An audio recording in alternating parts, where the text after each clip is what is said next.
Hi, welcome to Imagine with ImagineWithIlluminArt. My name is Ellie, and today we're going to be building our own stories. All you need to make your own story is your imagination.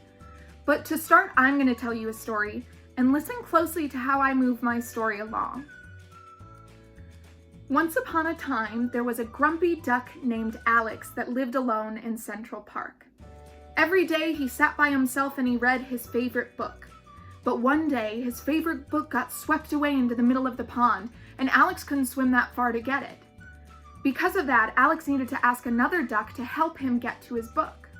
Because of that, Alex learned teamwork and he befriended the other duck. Until finally, they got Alex's book back to shore, and those ducks were friends forever. So this was a really simple story, right? Did you notice how I started my sentences? Once upon a time, every day, but one day, because of that,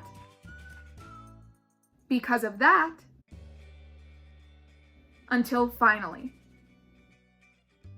This is a really simple way to build an outline for your story, and once you have the big details of your story decided, you can add as many little details as you'd like later on. Let's try to build our story one step at a time, starting with once upon a time. Pick a describing word in an animal like a grumpy duck or a shiny fish or an energetic kangaroo, anything you can think of. And where does this animal live? Think about that for a moment. Pause the video if you need to. Great, so your first sentence is all ready. Now on to the second part. Every day. Think of an activity that your character does every day no matter what. This activity is really important to your character. My grumpy duck likes to read his favorite book, but maybe your character can do your favorite activity. It could be playing a sport, or writing, or cooking, anything that you can think of. Amazing! Now we have the beginning of our story. We have the who, that's your main character, the where, that's where your character lives, and the what, that's what your character does every day. Let's review where we are. Say out loud what you're using to fill in the blanks. Once upon a time, there was a who lived every day.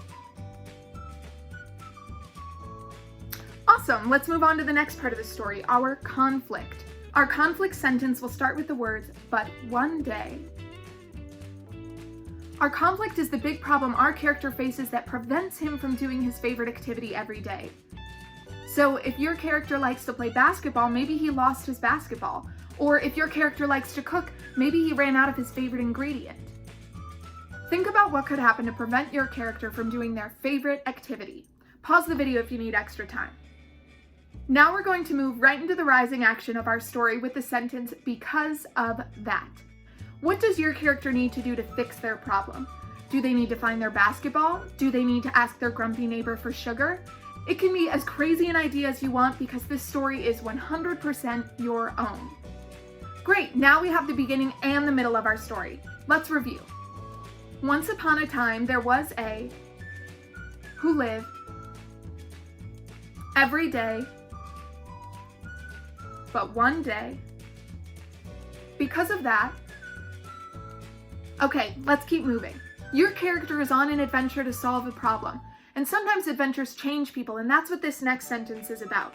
This sentence also starts with because of that, but I want you to think about how your character changed because of the adventure it went on to solve its problem.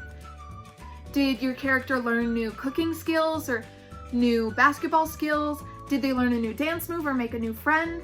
Maybe they got to know their neighborhood and their neighbors better. A lot of great things can come from an adventure, so I want you to think about what good things came to your character because of their adventure. So what happens at the end for your character? How do we finish the sentence, until finally? How did your character solve their problem? Did they get the supplies they needed? Did they find what they lost? Whatever the problem, now we get to solve it. So think about how you would like that problem to be solved. If you need to go back in your story and change a couple details, you totally can, because this is your story and you can change it as much as you'd like until it's just how you want. Great, now we have our whole story. Say it out loud as we go. Once upon a time, there was who lived every day, but one day, because of that, until finally. Now this is just the outline of our story, and you can expand on your story however you'd like without the words that we use to make this outline. Here's some of my favorite activities to help me build a story. Embody your main character. Walk like your main character. Think about if they're old or young or big or small. Do they like having all the attention on them when they walk in the room, or are they shy? Draw or build your setting. If you have paper and coloring supplies, you can draw where your character lives and where they go on an adventure. If you have the materials, you can even build a set for your own play version. Read your story to a friend or family member and ask if they have any questions about the story. Did they want to know what happened to a smaller character? Maybe they want to know more about where your character lives. Questions like this help you as a writer come up with more answers and details about your story. Now that you've made your story using this format, you can continue to build your story in these ways. You can make a picture book of this story. You can make a pretend newspaper where this is a news story. You can make a play or a puppet show to share with your family and friends. You can make a short movie of your story. You could even build a whole new story or multiple stories. Thanks so much for tuning in. Be sure to check out the other videos on our YouTube channel, and don't forget to like, subscribe, and tell your friends.